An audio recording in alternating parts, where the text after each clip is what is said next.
Okay, so I've gone over, but this one right here is kind of important. Now, what you can do sometimes is you just put up some boundary markers. You want the top of this flower right here. Put that marker there before you draw on here. You want this rose down here. Put a boundary there, and that way when you draw, you can say if this flower as you're drawing ends right here, but you had the boundary down here, you know, okay, I need to make these bigger. Oh, all sorts of, you guys, I've had so many years of questioning a lot of these same things that you guys have questioned yourself, and I've had to work myself through. But one of those things is sometimes on my florals, they're not. I come around with this flower and I go, wait, that's quite a distance from what I have right here, and I'm looking at is I did not quite drawn right, and so then there's this little bit of this guilt that maybe, come on, Eric, you know how to draw better than that.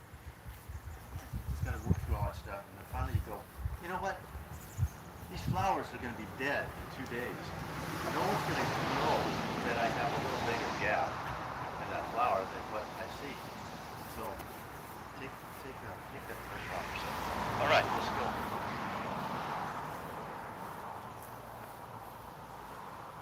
Accuracy does not always make for a good painting. Okay? All right, so where do we start? Biggest, simplest, easiest shape that's clearest in your mind. And for me, it's that yellow flower right over there. There it goes. Already we got a drip. This one down here. Got one back in there. And it works very well for me if I just move quickly.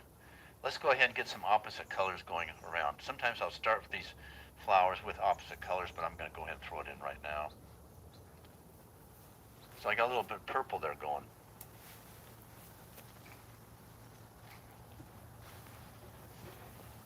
Okay, let's do this more orange flower. I'm going to get some of that going right now, and then we've also got another orange flower up in here, and I'll start with some opposite colors.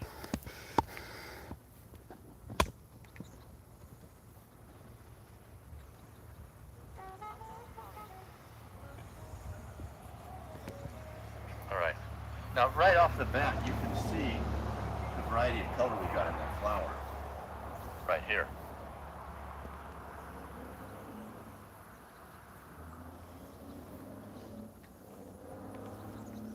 So I've given you guys a lot of ideas to think about in painting, but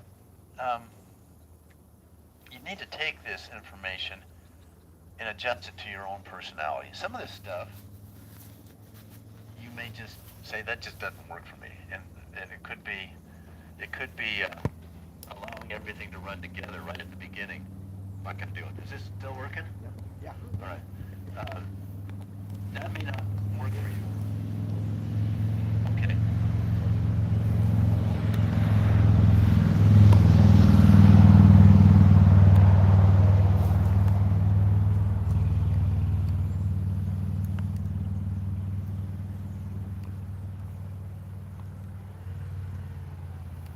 Okay, I think I heard that sound before.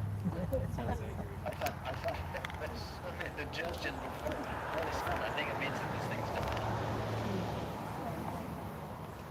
Yeah. I thought that was your stomach, bro. Someone's got issues back here. It's a machine. It's a machine, so let's see what happens here.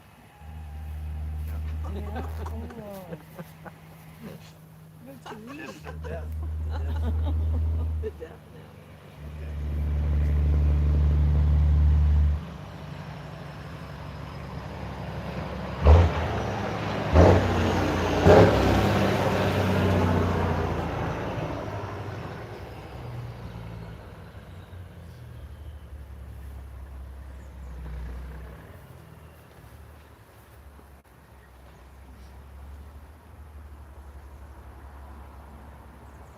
Pushing the brush in. Pushing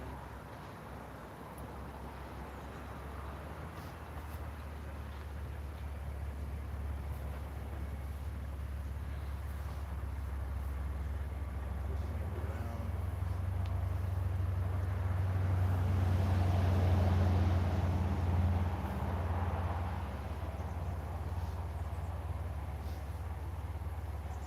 Bless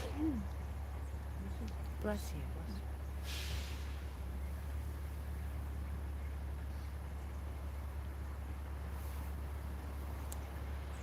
Okay, let's get some darks in.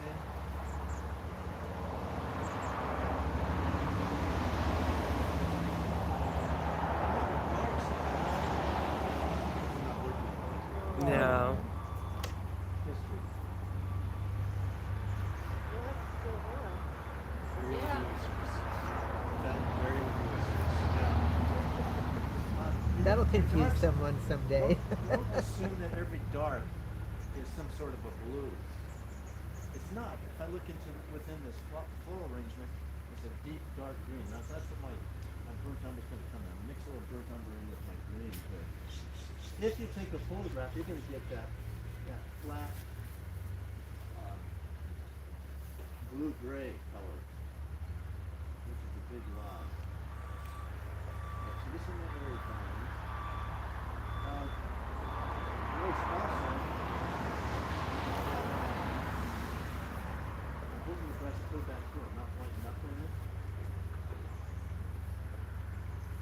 You'll get more control of your brush if you paint from your shoulder than if you paint from the knuckle. Okay, so this is my dark, and if they run into my flower a little bit, I'm just going to work with it.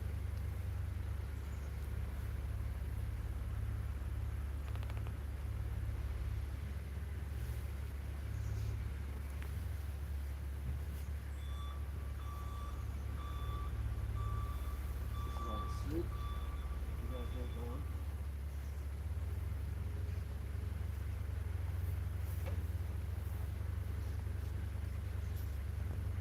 Basically got an abstract painting at this point.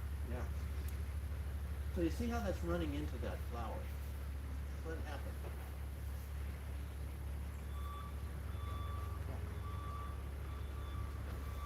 I'm getting the itch here to get my sword striking going. Let's do that. I brought it.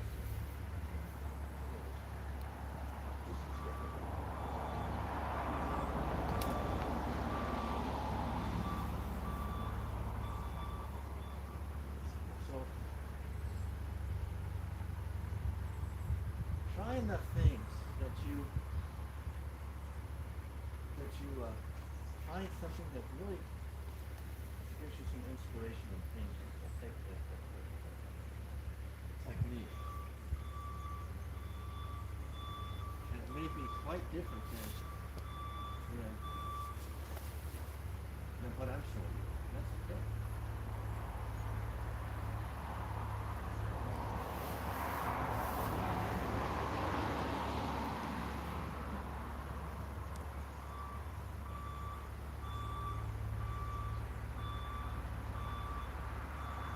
It looks like with the sword striper you get fairly deep into the pigment. I keep finding that I'm just using the tip of it. No, Seth, I put the back end of it in the pigment. Yeah, I realize that's a mistake I've been making, yeah.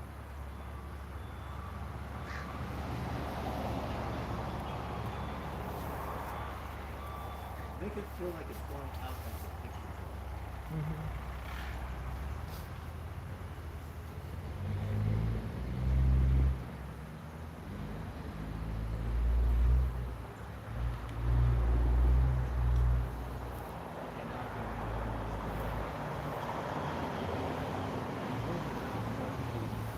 Bring out the area.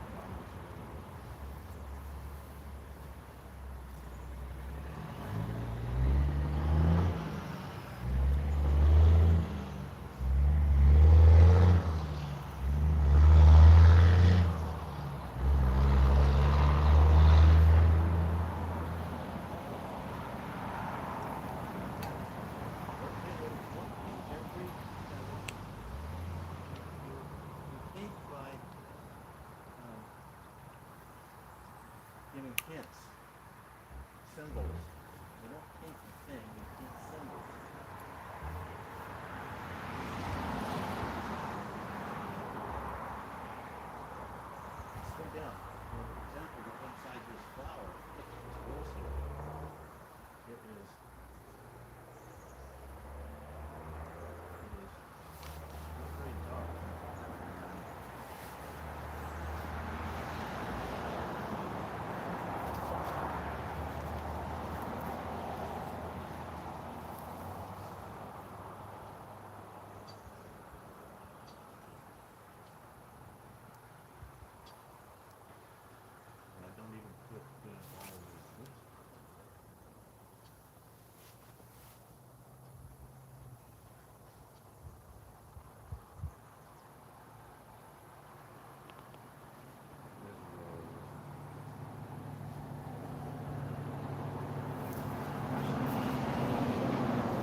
there's the vase. Don't worry about putting the vase in the middle of the painting. It's okay. But you can always put another stroke here because now offset it a little bit.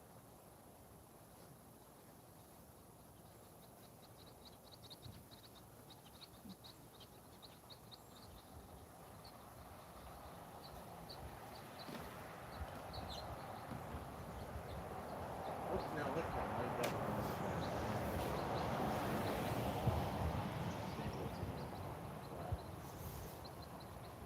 Okay, if you can see that I keep mixing into the wash that's on my palette. It looks kind of dirty and messy, but it's running down. It is self-cleaning sufficiently enough that I can keep putting color in on top of it. And notice that I haven't gone in and wiped out the palette. I don't have time for that. So gotta keep focused right up here.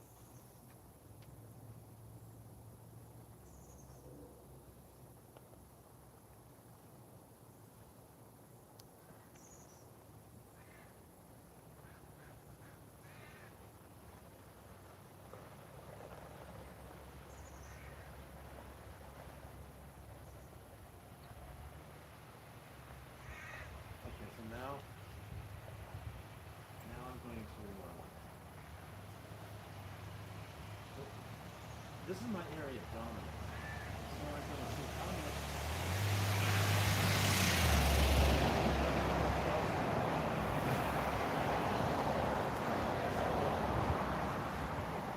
In other words, I don't let this outside edge of the paint drive my paint.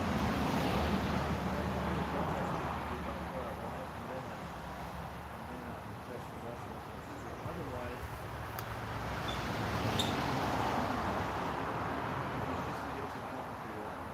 push your area of dominance further to the degree of completion than you want it to be. Okay, so now I'm going to put my number 12 round find a couple little notches in this flower.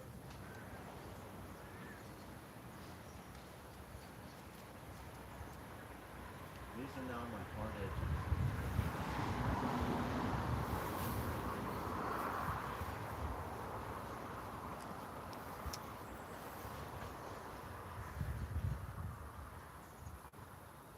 Seems to be a logical way to paint. You establish all your soft edges first, and then you come in and you put in your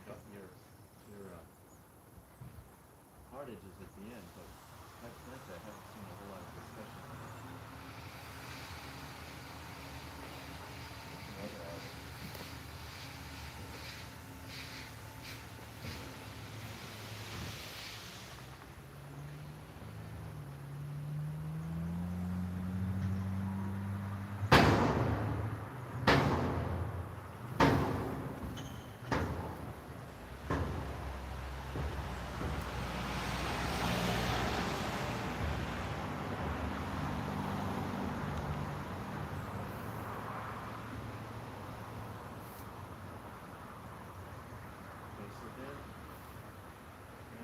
At it through my mirror.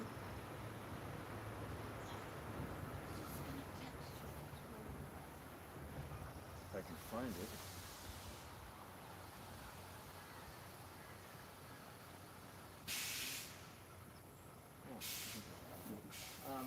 You can leave the white of the paper like that.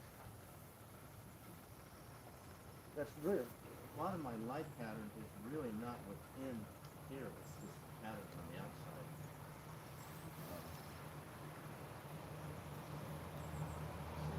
Now,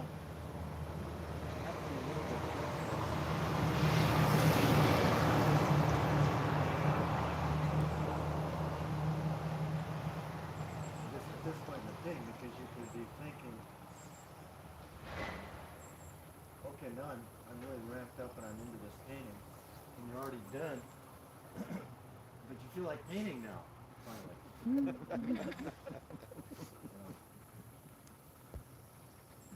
So don't push it further than you want it. It'd be interesting, Eric, to see you do that same painting Yeah. Yeah, do it again, do it again.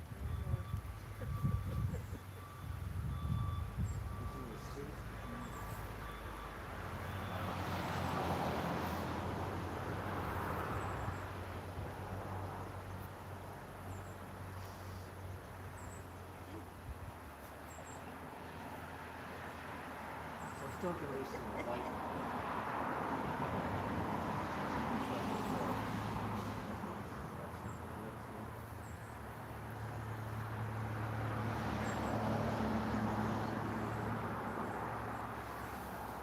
Every stroke, as casual as it appears, is considered fine. Because they're all designed strokes. Oh, no. Take it easy. Okay, now I'm going to bring you in to this right here. Give me a nice little hard edge. So for my paintings, my hard edges are really reserved for a few spots.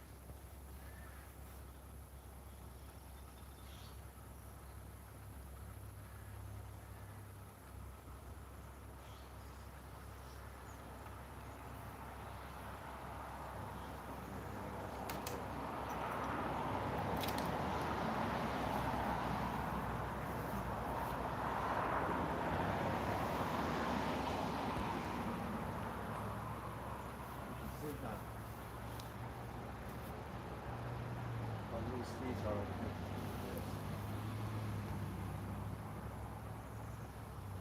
yeah, I think I'm good by that.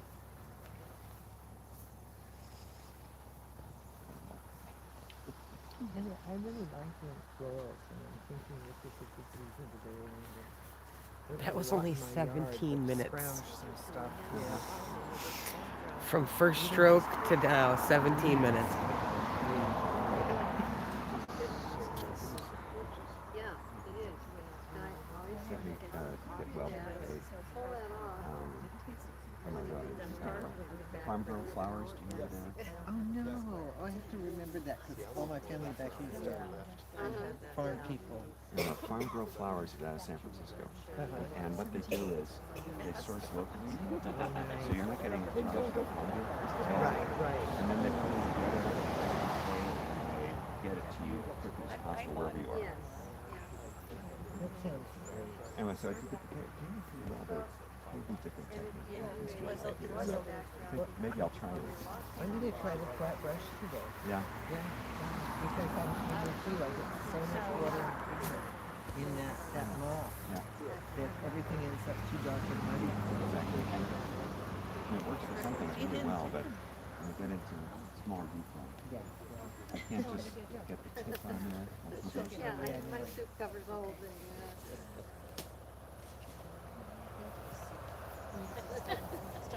yeah. That's where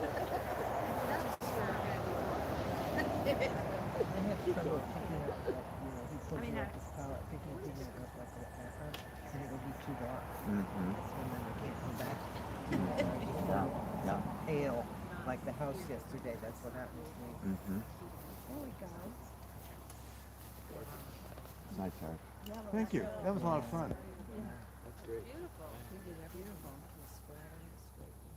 Yeah, it's interesting how things move forward in the bouquet with the hard edges and the full light. Thanks, everyone.